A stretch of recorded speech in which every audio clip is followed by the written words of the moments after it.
शिक्षा झाली ज्ञान मिळाले करीतो आरती गुरुराया करीतो आरती रत्न जडित सिंहासनी सागरानंद मूर्ती श्री विद्ये सम निर्मळ माझे मानस राहू दे गुरुराया मानस राहू दे श्री विद्येच्या भाव भक्तीचा सुगंध वाहू दे।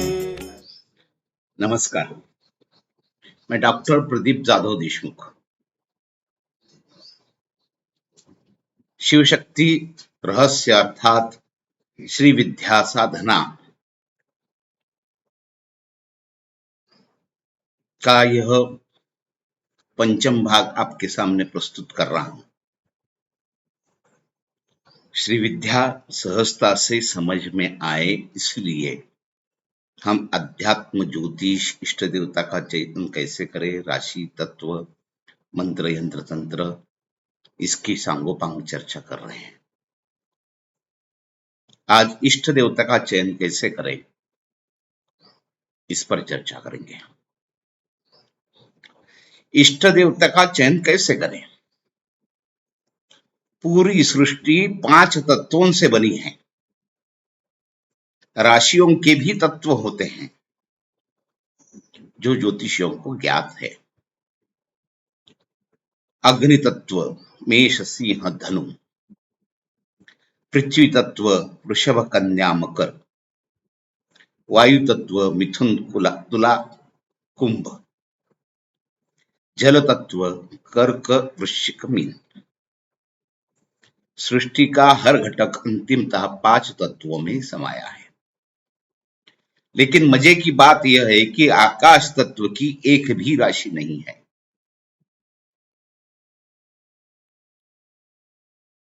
ईश्वर हो या अन्य कुछ भी, 5 तत्वों में ही समाया है।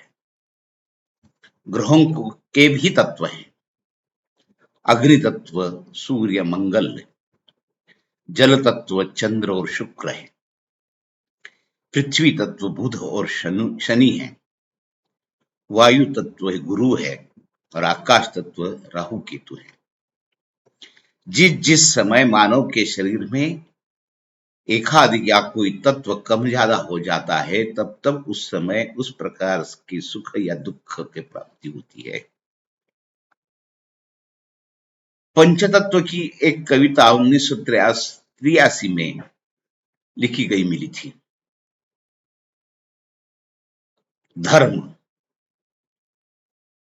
धर्म क्या है, इसकी बहुत सरलता से उन्होंने व्याख्या की है, परिभाषा की है। मैंने हवा से पूछा तुम्हारा धर्म क्या है? मैंने हवा से पूछा तुम्हारा धर्म क्या है? वह पगली खिलखिलाती हुई भाग गई और उसके जाने से यहां से वहां तक तरह तरह के फूलों की एक लय बन गई। श्वास उच्छ्वास देना उसका धर्म है।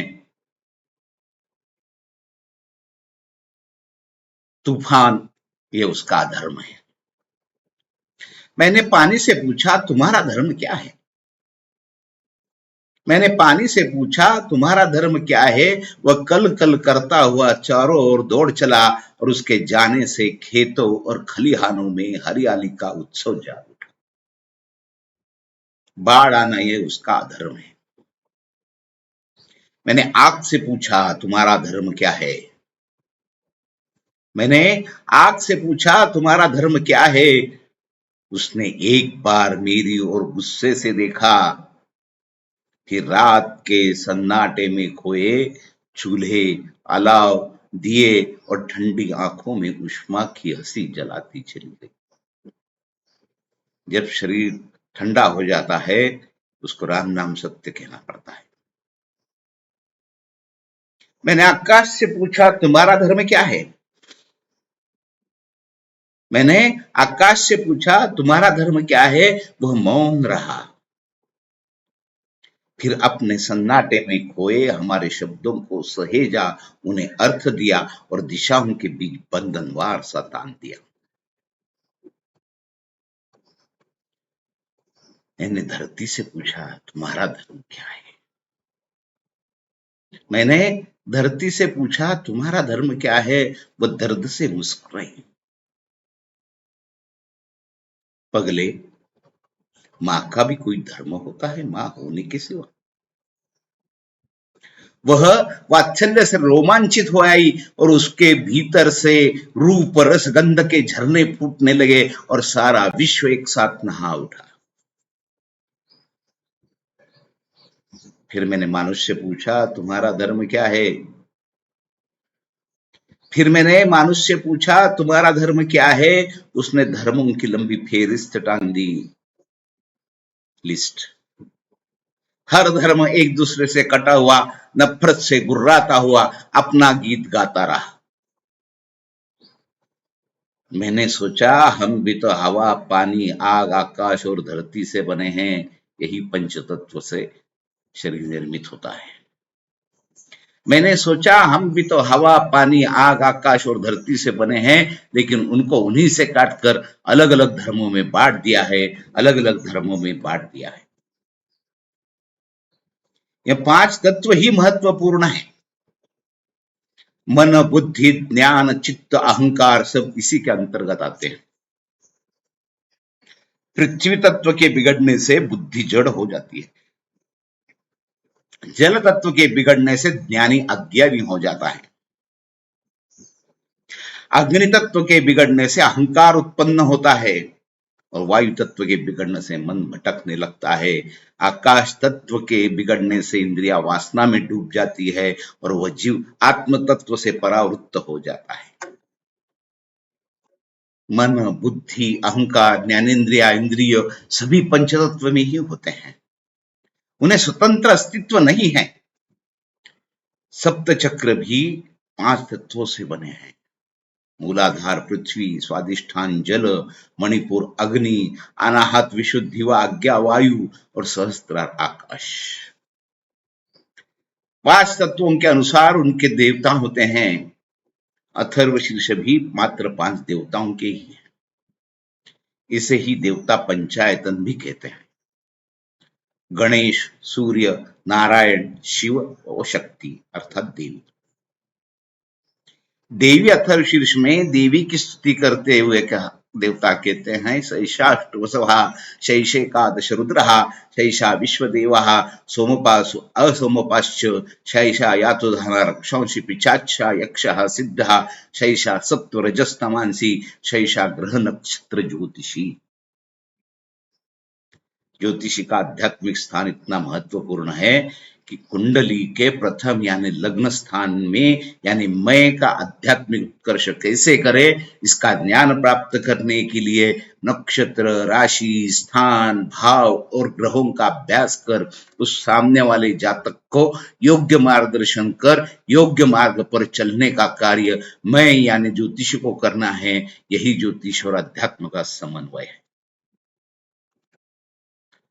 पंचतत्वों में से मात्र 4 तत्वों की राशियां हैं। इसका अर्थ यह है कि 4 तत्व यानी पृथ्वी जल वायु अग्नि या अंततः आकाश तत्व में विलीन हो जाते हैं। आकाश तत्व यानी ईश्वर तत्व में विलीन होकर फिर से जन्म न लेने के लिए आत्मा को जो क्रिया करनी होती है वही अध्यात्म है। आकाश यानी खालीपन सुनापन, वहां कुछ भी नहीं है। भूमि और जल को अग्नि जला डालता है, वे वायु रूप में परिवर्तित होते हैं, लेकिन वायु भी मात्र पृथ्वी पर अवकाश में नहीं, वहां मात्र अंधियारा। फिर वहां जाने का क्या तात्पर्य है। पैराडाइज में लिखा है a fountain of light thy self invisible. आकाश का आदि स्रोत अंधेरा है। इसी अंधेरे में से फिर से प्रकाश यानी अग्नि और बाद में अन्य तत्व प्रकट होते हैं। यही सृष्टि स्थिति लय तथा फिर से लय उत्पत्ति स्थिति का गणित है। प्राचीन काल में जब कभी मनुष्य का जन्म हुआ होगा और उसे ज्ञान हुआ होगा कि इस सृष्टि का संचालन करने वाली कोई गूढ़ शक्ति है, यानी उसे ईश्वर तत्व का ज्ञान हुआ, उसके प्रति कृतज्ञता अर्पित करने तथा उस शक्ति को प्राप्त करने हेतु उसने पूजा आरंभ की होगी, तब उसे क्या अर्पण करे, ऐसा प्रश्न उसके सामने आया होगा। क्योंकि 5 तत्वों से निर्मित ही सभी वस्तुएं हैं, इसलिए पंच तत्वों से ही की जाने वाली पूजा सबसे श्रेष्ठ कही गई है। पृथ्वी तत्व का गंध, आकाश तत्व का फूल, वायु तत्व का धूप, अग्नि तत्व का दीप और जल तत्व का नैवेद्य। अब प्रश्न यह रह जाता है कि मैं किसकी पूजा करूं? कस्मै देवाय हविषा विधे, मैं किसकी पूजा करूं? तो whom should I worship? सभ्यता की प्रभात में मानव ने सोचा, संसार के संबंध में सोचा, सूर्य प्रातः क्यों उदित होता है, बाद में पृथ्वी में समा जाता है। झरना बहते हुए कैसे संगीत उत्पन्न करता है, पर्वतों को कौन ऊंचा उठाता है, हरित भूमि नीचे ही रहती है, और ऋतु परिवर्तन का कौन संचालक है, कौन वृक्षों को उत्पन्न करता है। क्या मैं उदित सूर्य का पूजन करूं या अस्त होते चंद्रमा की प्रार्थना करूं, घाटियों में प्रवाहित जल या वर्षा के बादलों की पूजा करूं, अथवा चारों ओर बहती हुई वायु की पूजा करूं, या अनंत आकाश में टिमटिमाते तारों को शक्तिमान मानकर मैं पूजा करूं, उसका अस्तित्व है या नहीं मैं नहीं जानता। वह अवश्यमेव एक ही है जो सबको नियंत्रित करता है। मुझे इस प्रश्न की ओर वह कम आकर्षित करता है कि मैं किसकी पूजा करूं और किसकी प्रार्थना करूं। इस तरह पुरातन मानव या वेद रुचाओं की दृष्टाओं ने संसार के बारे में सोचा और ब्रह्म के उत्पत्ति के विचार, त्रिविक्रम यानी संरक्षक, रुद्र यानी संहारक, ये तीनों मिलकर एक रूप हुए जो सर्वशक्तिमान, सर्वव्यापी और अनंत है। परम शिव फिर भी शक्ति से कम, शक्ति जो शव को शिव बना देती है, प्रलय के बाद परम शिव के साथ फिर से सृजन के लिए तत्पर रहती है। वही त्रिगुणात्मिका परापर राजराजेश्वरी, महाकाली, महालक्ष्मी, महासरस्वती, स्वरूपात्मिका त्रिपुरा कहलाती है। वही सुंदरी सदैव षोडशी है, राजमातंगीश्वरी है, जिसकी आराधना में परम शिव भी सदा लीन रहते हैं। वही अंतिम विद्या श्री विद्या कहलाती है। उपासना राशियों के तत्वों के अनुसार बताई जाती है। अग्नि तत्व राम, सूर्य और संत समर्थ रामदास स्वामी, पृथ्वी तत्व देवी और संत ज्ञानेश्वर महाराज, वायु तत्व हनुमान व दत्त और संत तुकाराम महाराज, संत गजानन महाराज, जल तत्व गणेश, नारायण और शिव तथा संत स्वामी समर्थ। देवता पंचायतन की 5 देवता, सूर्य, विष्णु, गणेश, शिव व शक्ति या देवी। इन 5 देवताओं के अथर्वशीर्ष उपलब्ध है, अन्यों के नहीं। हर एक का इष्ट दैवत या पसंदीदा दैवत अलग अलग हो सकता है। उसी तरह इन देवताओं के तत्व के अनुसार अलग अलग नाम भी उपलब्ध है। शिव के अग्नि तत्व का नाम अघोर, पृथ्वी तत्व सद्योजात, जल तत्व वामदेव, वायु तत्व तत्पुरुष, आकाश तत्व ईशान। हनुमान के अग्नि तत्व रामदूत, पृथ्वी आंजनेयाय, वायु मारुति, जल बजरंग और आकाश हनुमान। सूर्य के अग्नि तत्व अरुण, पृथ्वी आदित्य, वायु विवस्वत, जल भास्कर व आकाश खग। विष्णु के अग्नि तत्व के नाम अग्नि नृसिंह, पृथ्वी वासुदेव, वायु विष्णु, जल नारायण और आकाश हरि। गणेश के अग्नि तत्व विघ्न राजेंद्र, पृथ्वी भालचंद्र, वायु विनायक, जल गणेश और आकाश गजानन। देवी के अग्नि तत्व अग्नि कात्यायनी, पृथ्वी तत्व गौरी, वायु तत्व वाराही, जल तत्व हरिवल्लभा और आकाश तत्व दुर्गा। यहाँ पंचतत्व देवता इस पर काफी विस्तृत विवेचन पूरा हुआ है। यहाँ तत्व विषय अत्यंत महत्वपूर्ण है, क्योंकि ईश्वर तत्व की उपासना उसी तत्व से की जाती है, क्योंकि उस पर कुछ भी नहीं है, यानी तेरा तुझको ही अर्पण। इसलिए पंचोपचार पूजा ही सबसे श्रेष्ठ कही गई है।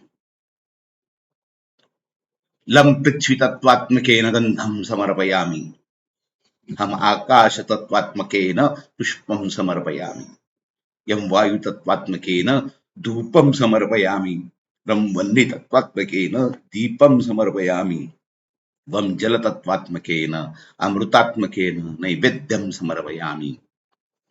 शिव का भस्म भी 5 तत्व का ही है।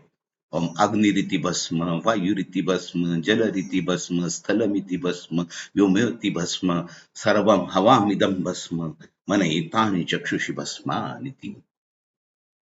आज यही विराम करते हैं। कल अन्य भाग में 12 राशि 12 भाव और देवताओं का क्या संबंध है, इसके बारे में सांगोपांग चर्चा करेंगे। आपको यह वीडियो पसंद आए, लाइक करें, शेयर करें, दूसरों को भी बताएं, सब्सक्राइब करें। आपको कोई प्रश्न करना है तो कमेंट में डालें, मैं यथामति यथाशक्ति उसका उत्तर देने का प्रयास करूंगा। धन्यवाद, नमस्कार।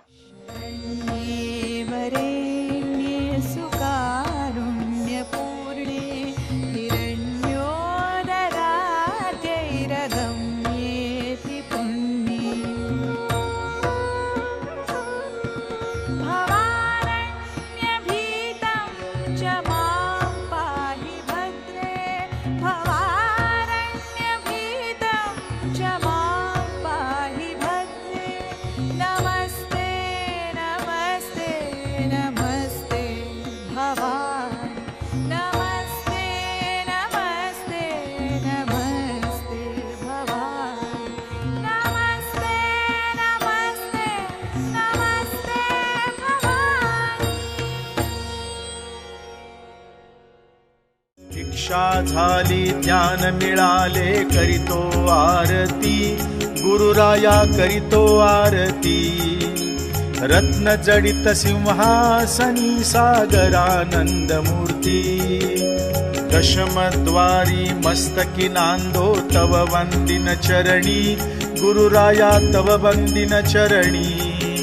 प्रदीप चेतवुनी अर्पितो तव चैतन्य मूर्ती, दीक्षा झाली ज्ञान मिळाले करीतो आरती, गुरुराया करीतो आरती। रत्न जडित सिंहासनी सागरानंद मूर्ती,